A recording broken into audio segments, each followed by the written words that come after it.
can build structures we hope will withstand them and prepare for when they crash. We're going to have a lot of people injured, many people killed.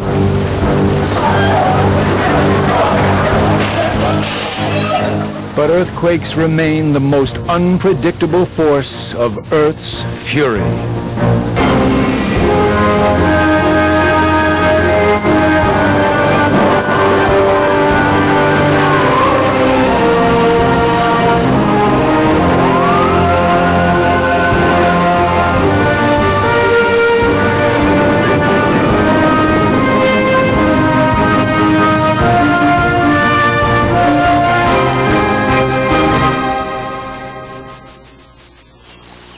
At an observatory in California, an earthquake strikes.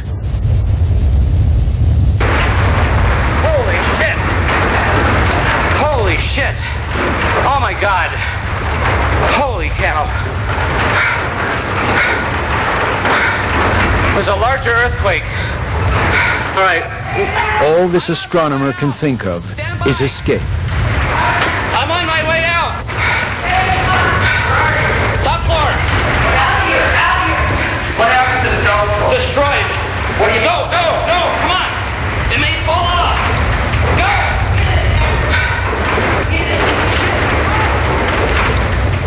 I got it on tape!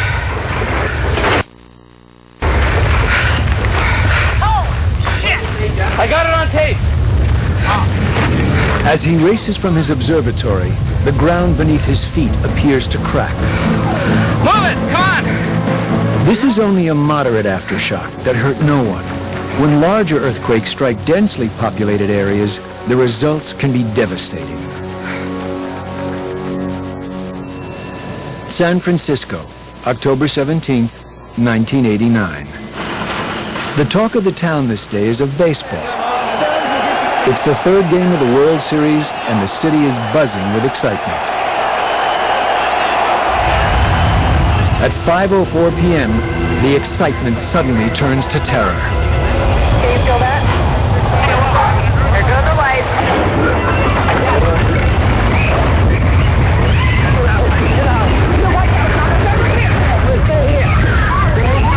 It shook a long time, and it just kept coming, and it kept coming, and it kept coming again.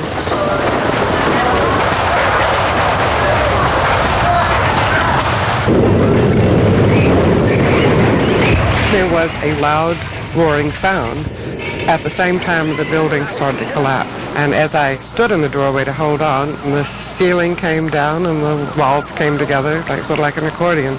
And when I came to, there was a lot of rubble and dust, and I was laying on my back. When the shaking stops, Shara Cox lies buried beneath 2 floors of a collapsed apartment building. There has been a power failure, therefore the game will be postponed. The baseball stadium is still standing. It was built on granite. But Shara's neighborhood, built on landfill, is in shambles. Shattered buildings and ruptured gas lines burst into flames. Secure your residence! As the neighborhood burns, Shara's building also catches fire. At one point I smelled smoke, and I smelled a lot of gas. I couldn't move. I was totally incapacitated except for my right arm. It would take 3.5 hours and the bravery of one fireman to save Shara's life. They told him not to go back in because of the gas, because of an aftershock might bring the building down. But he stayed with me until he got me out. Throughout the Bay Area, the powerful magnitude 7 earthquake has left a trail of destruction.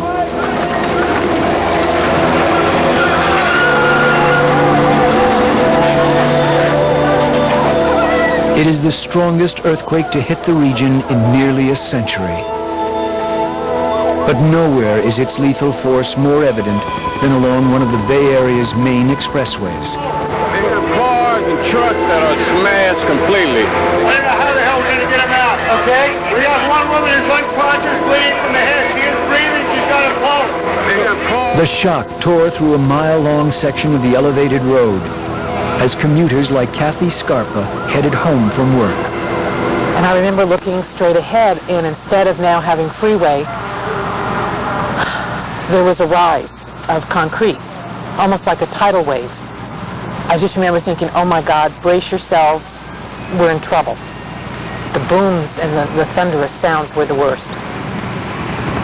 Kathy and 7 of her co-workers were riding in a van on the upper level when the road in front of them collapsed. The van flew forward, then crashed down to the deck below. Kathy was pinned in the front seat. There was an eerie silence. After all this thunderous crashing had ended, it was very, very quiet and very calm. The first thing I remember hearing were some moans. Kathy's legs were crushed, her liver lacerated, and both her arms broken. But she survived. 5 of her friends and co-workers in the van did not. This is Dolores, Donna. There's a part of me, being as a nurse, thinking I should have been able to help these people. And that's something I've had some real difficulty with, the guilt of surviving and not being able to help them.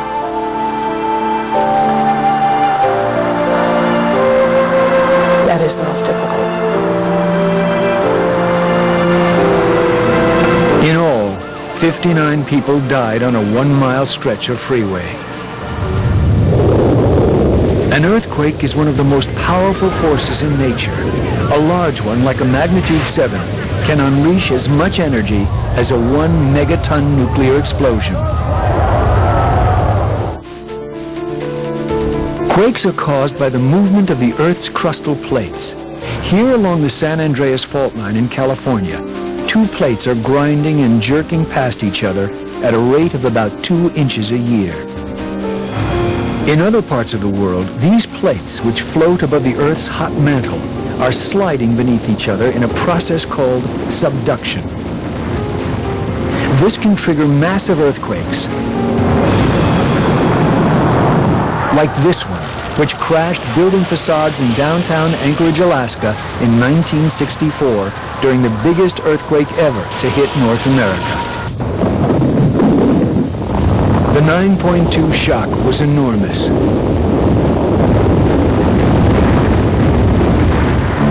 The shaking lasted 4 minutes, shattering buildings and twisting roads and gas lines. Within seconds, the broken ground lifted as high as a 2-story building, in some places shifting dozens of feet toward the sea. Get out of those lowland areas and head for the hills. The tidal wave is expected to hit at this point almost any time. The violent motion triggered giant tsunami waves, walls of water 90 feet high that battered the coastline and left shipping docks in shambles. The disaster claimed more than 100 lives. In the Mojave Desert, far from the people and buildings of a major city, the sheer power of an earthquake is written on the land.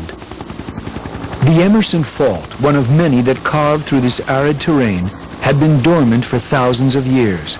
In 1992, it suddenly awoke with a tremendous jolt.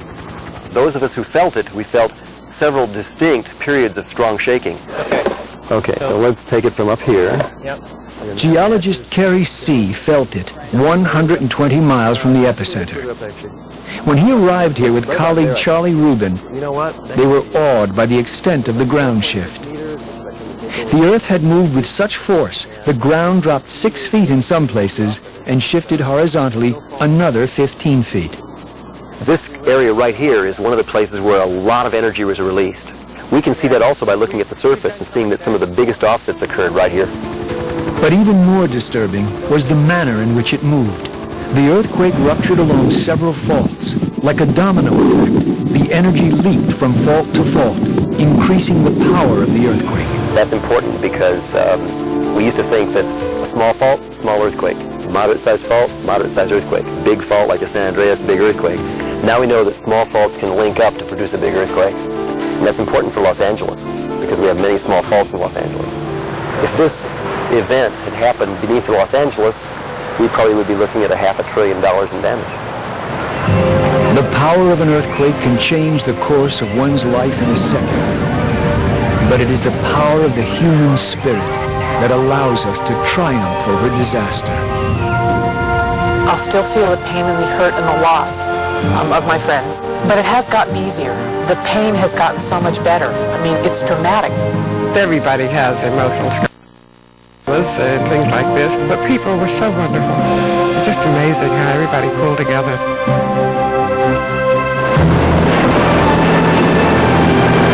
People will need to pull together again as the earth begins to move beneath Japan.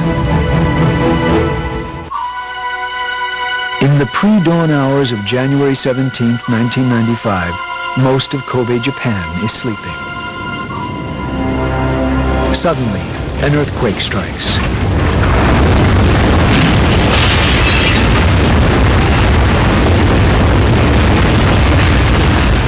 Cameras in all-night convenience stores record the severe shaking.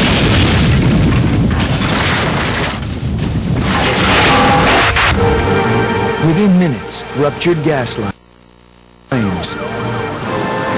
Within 2 hours, fires engulf entire neighborhoods.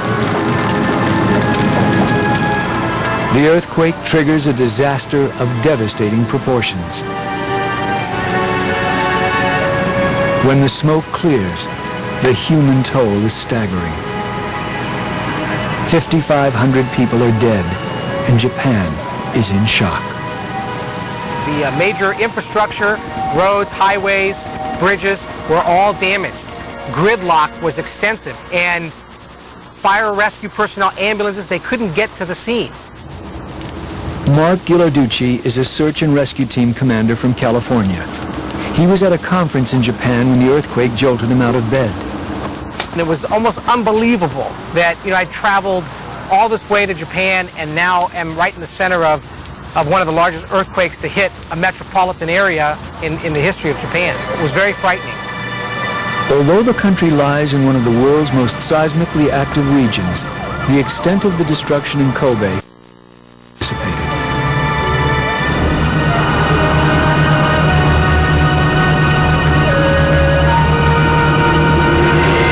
The shock measured a magnitude 6.9, a moderately large earthquake, but it struck directly beneath the city and produced near-record ground motion. Entire neighborhoods crumbled from the shaking. Buildings thought to be able to withstand an earthquake of this size buckled and collapsed. Most of the dead were found beneath the rubble of their homes.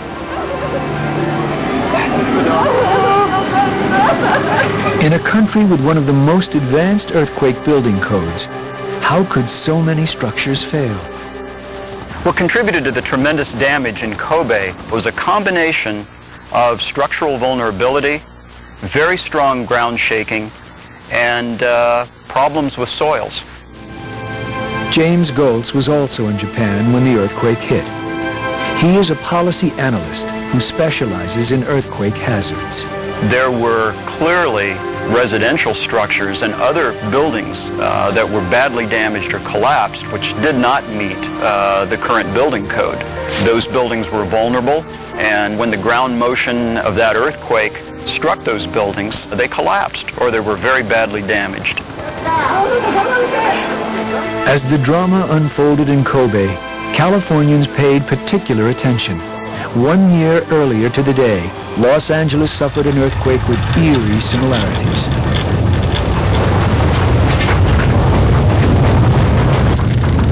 We're having an earthquake, relax. All unit battalions, report on Blue 4. All units, be advised, we have sustained a major earthquake in the LA Basin. Please report to dispatch. Like Kobe, the fault broke beneath a densely populated area in the dark before dawn.